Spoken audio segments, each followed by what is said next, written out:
আমাদের এই সমঝোতা সম্পন্ন হয়েছে কিনা, না হলে কখন হবে, আমরা তাদেরকে বলেছি ইনশাল্লাহ আগামীকালকের মধ্যে এটা একটা ফাইনাল শেপ পাবে।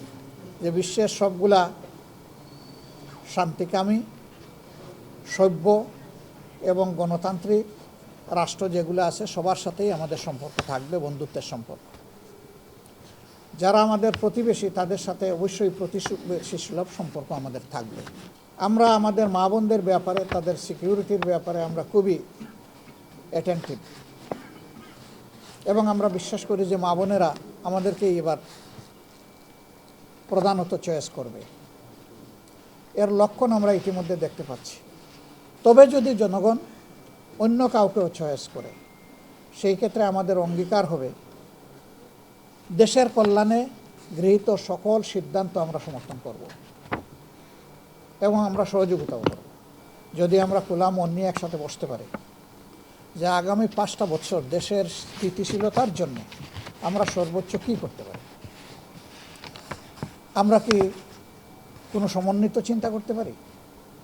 যদি সবাই মিলে ভালো মনে করে we are ready to render hour support.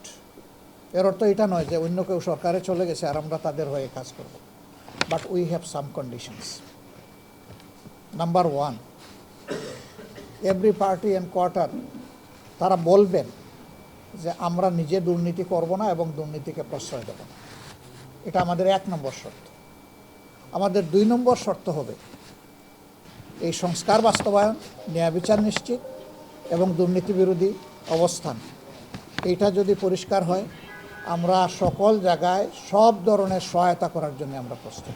Justice for all and equal, সকলের জন্য ন্যায় বিচার এবং সমান বিচার।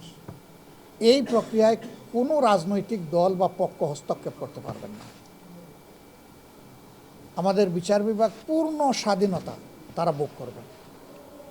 তবে বিচার বিভাগেরও অ্যাকাউন্টেবিলিটির বা দায়বদ্ধতার জায়গা থাকবে, জবাবদিহিতার জায়গা থাকবে, সেটাও নিশ্চিত করা।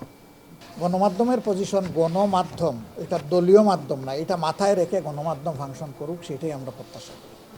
সকল গণমাধ্যমের কাছে এটা আমাদের প্রত্যাশা।